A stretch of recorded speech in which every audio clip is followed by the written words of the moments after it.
Background. We've been together for 2 years, married for 1. We're both in our early 20s.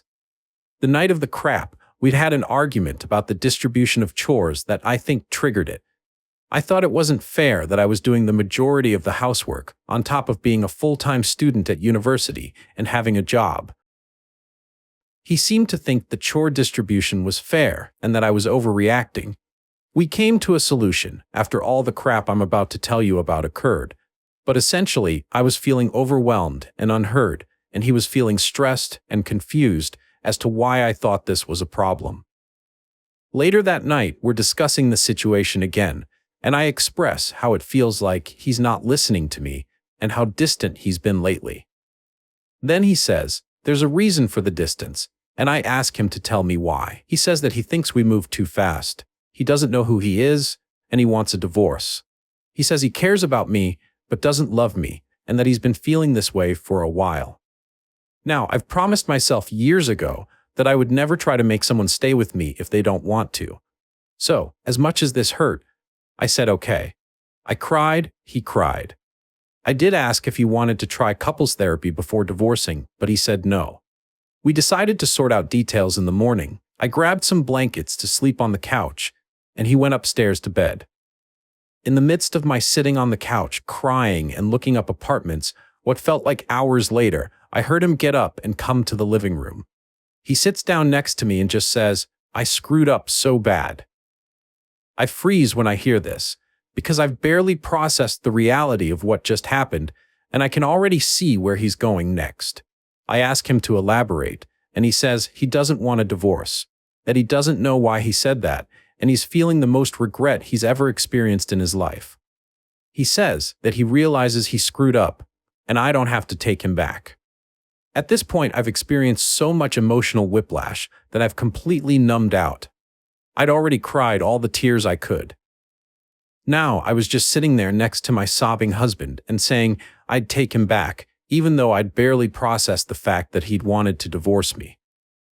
I told him I wanted couples counseling and for him to get individual therapy, and he agreed. I've asked him about individual therapy in the past, but he never wanted to until now.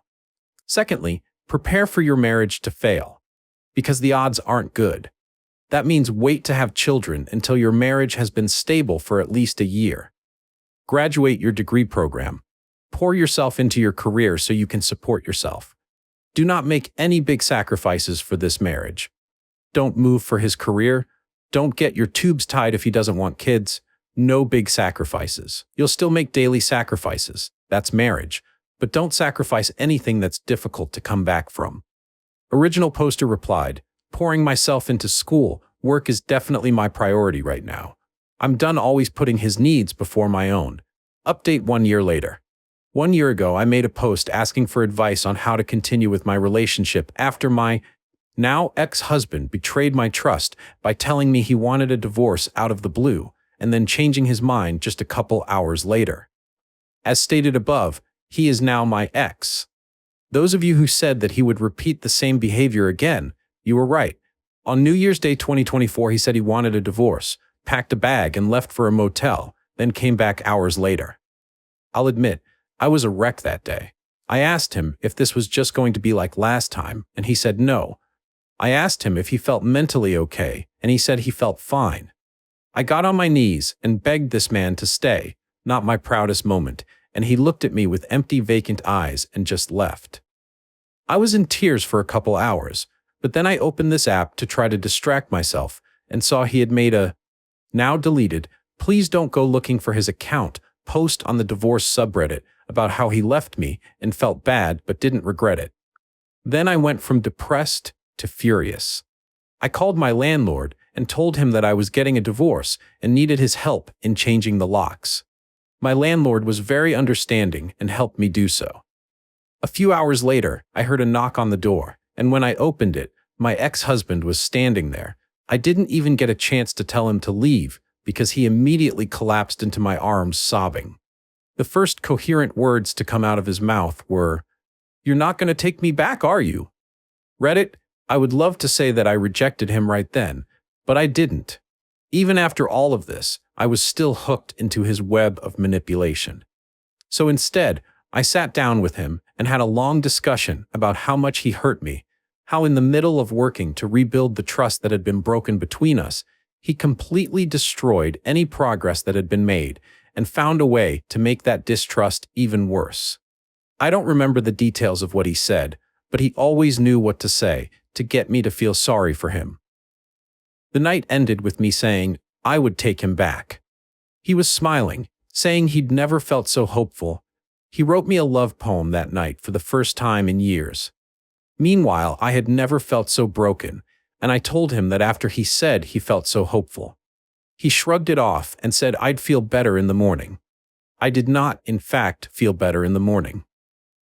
During the next few days, while I was trying to pick myself back up, study for finals, and continue going to work as if nothing was wrong, he went back and forth every day on whether or not he loved me, whether or not he wanted to be married to me. He said he thought he loved the idea of being a husband more than he loved me. My last straw was when I reached out to one of his childhood friends, who I had interacted with a few times, and though I could trust to be honest with me, and asked him if he had ever noticed any red flags in my ex-husband's behavior in his past relationships, or behavior towards women in general. This friend assured me that he had never noticed anything of the sort. I thanked him and asked if he could please not tell my ex-husband. I asked that since I was afraid of what he might do. When my ex-husband came home from work that day, I could immediately tell he knew. He opened the front door so forcefully. He sat down on the couch next to me, told me he knew, and said in a low and almost growling tone of voice, "But I know you didn't mean any harm by it."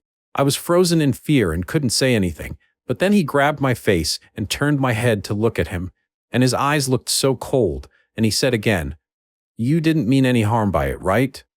I nodded and forced myself to answer, "Right." And I knew in that moment this man would end me if I didn't find a way out of this relationship, if I didn't end myself first with how bad my mental health was getting after dealing with him insulting and belittling me day after day. I was genuinely starting to spiral into a dark place I hadn't been to in years. The next day, while he was at work, I packed a bag, wrote a note telling him I'm leaving and that I want his stuff out of the house when I get back, left the note on the counter with my ring, and spent the night at my mom's. It is an uncontested divorce, filing by mail, and should be finalized in April. I started the paperwork at my mom's house that first night of separation. Since ending my relationship, I've gone to therapy and realized just how abusive and manipulative my ex-husband was. I also understand how broken he is, but being mentally unwell is not an excuse for abusive behavior. What he did to me was abuse, and I'm not afraid to say that anymore. I have reconnected with old friends and made new ones. I have started doing things that I love again, things he never wanted me to do, like wearing red lipstick, or eating mint-flavored things and going to concerts. I've realized I never want to be married again.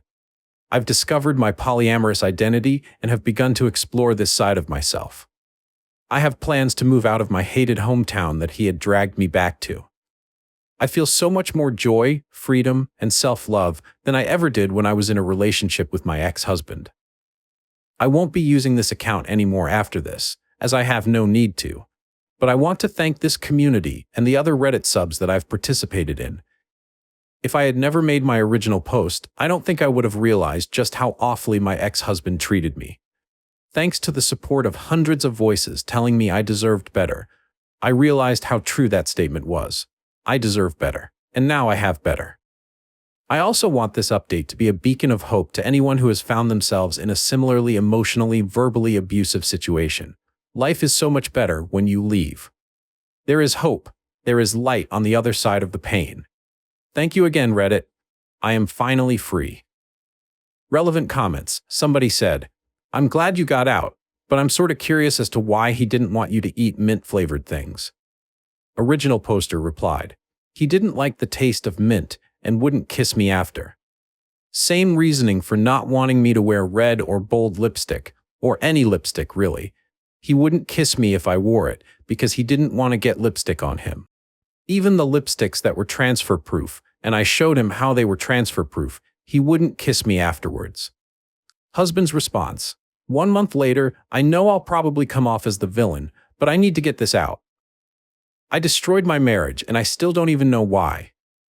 I'm in my 20s, so is my ex-wife. We had this fast summer romance. It was my first relationship that ever got serious. She wanted to go to college in another country, and I didn't want to lose her, so I said I'd go with her.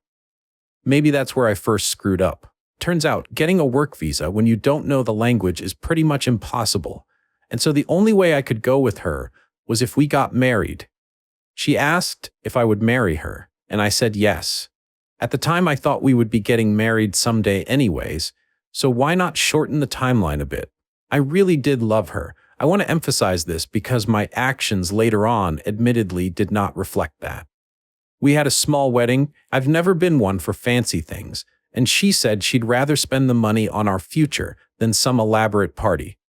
She spent months searching for an apartment for us in the country she'd be studying in, but ultimately we had to decide on her going alone first when the school year started, and me staying in our home country while she continued to search for a place for us to stay.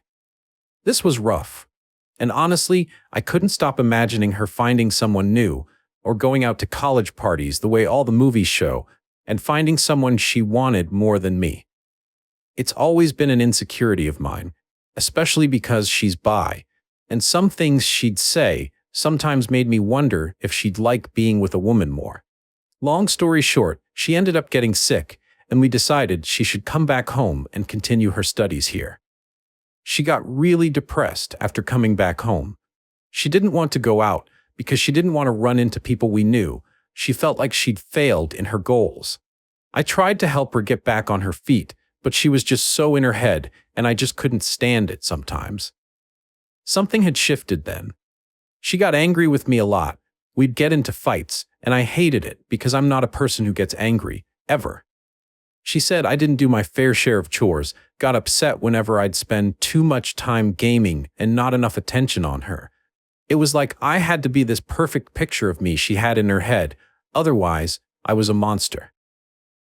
One night it got really bad. I had said I was going to do the dishes, and I honestly just forgot. I was going to do them after one more round of COD with the boys, but I forgot. And as we were going to bed, she turned and saw the dishes in the sink and started screaming at me. I was already tired, and I had work in the morning, and honestly couldn't be bothered. She stomped downstairs and did them, and I'm pretty sure she intentionally made as much noise as possible so I couldn't even sleep until she was done. The next day while I was at work, I decided I was done. It was like some sort of switch just flipped in my brain. I didn't want to go on being treated like this. I'd seen this kind of stuff play out with my own parents, and I didn't want to be miserable like them.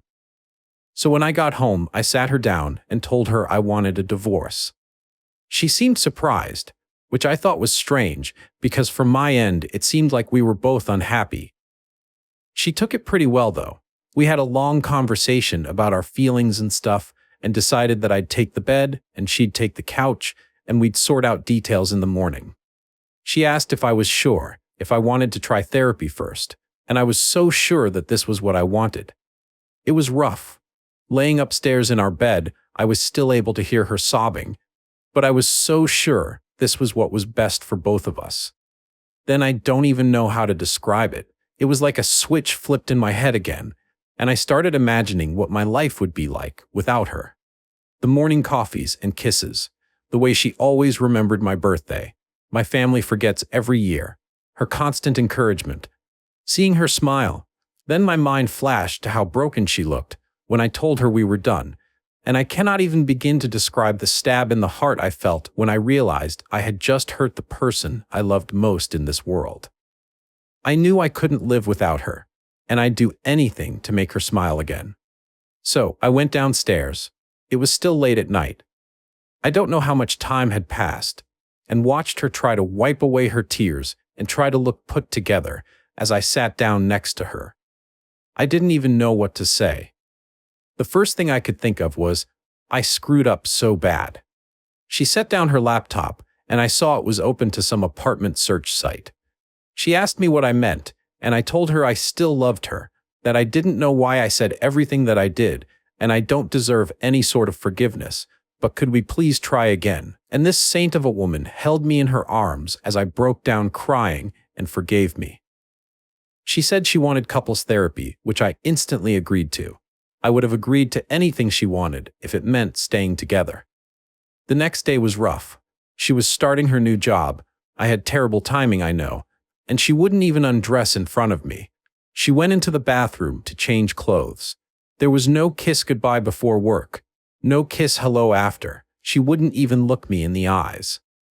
This went on for a while. It was a full week before she let me make love with her, and things did slowly start to get better. But she was never fully the same. The fun-loving woman I fell in love with was gone. It's like the light in her eyes had gone out.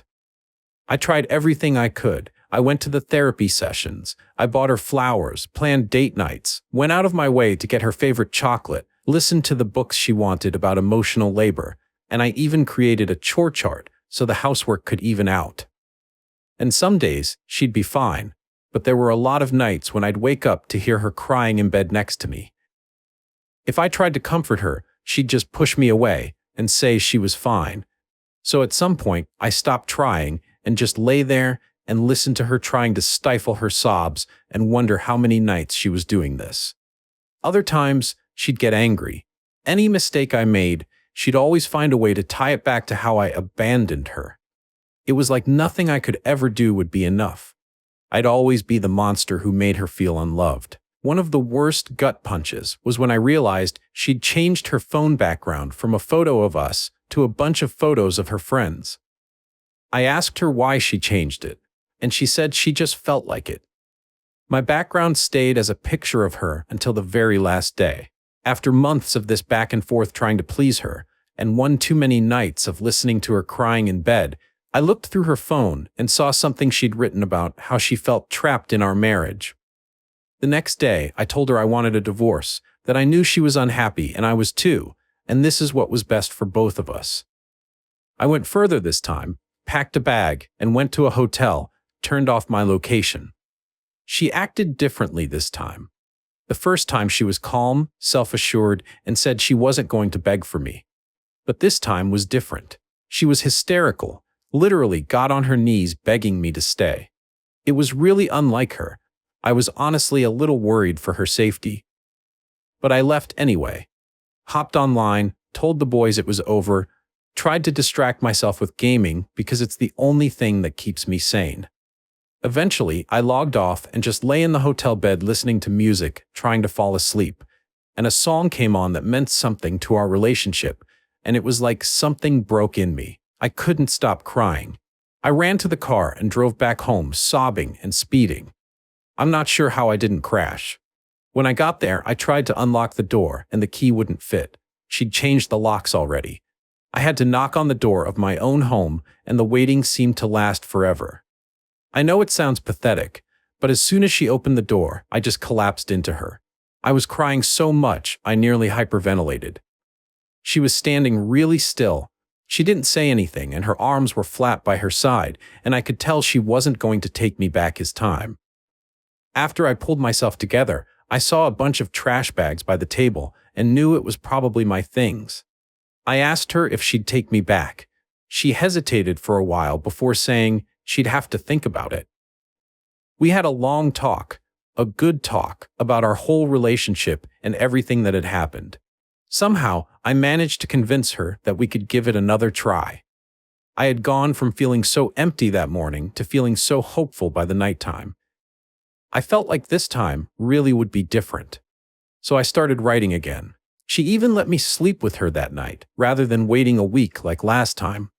She said she felt broken and was saying some scary crap about wanting to end herself, but she's always been a bit melodramatic, so I knew she'd come around. I fell asleep dreaming of a better life for us. But the next few days were hell. I woke up realizing that after I'd fallen asleep, she'd put her clothes back on and slept on the floor. She would barely eat. Everything she did seemed robotic, and every night I'd have to pull her away from the knives and pills because she kept saying things about how she didn't want to live. One night, it got really bad. She was crying in bed as usual, and when I asked her what was wrong, she started begging me to end her, saying I was a coward for destroying her soul and leaving her body here to suffer. I was really scared for both of us. I managed to talk her down somehow, and the next morning I came home to a note on the counter saying she was staying at her mother's and she wanted me out of here by the weekend. She left her ring on the note, so I knew she was serious, and honestly, I was just glad it wasn't a self-harm note. So I took the rest of my things and left. We've interacted a few times since then to get papers sorted, and now the divorce is final. From what I can tell, she seems happy. I guess she's moving soon, and maybe has a new guy I can't tell. I try not to look at her things. For the life of me, I can't figure out why I did it. She's telling people I was abusive. Maybe I was. My father seems to think I'm in the right, which makes me feel icky because he's a misogynist prick. I loved her, I really did. And I'm starting to realize just how much she did for me. My apartment's a mess without her. My life's a mess. I keep forgetting this hell because she's not here to remind me. I have a toothache, but keep forgetting to make an appointment because she was always the one to do that. And I don't even think I have dental insurance anyways. I miss my dog. I miss her. I miss having someone to come home and vent to, and she was always so understanding of me. I took her for granted. And now, she's off to some foreign country, probably banging her ex or something, and I'm stuck here away from my family and friends, working my ass off in a 9-5 with nothing to show for it.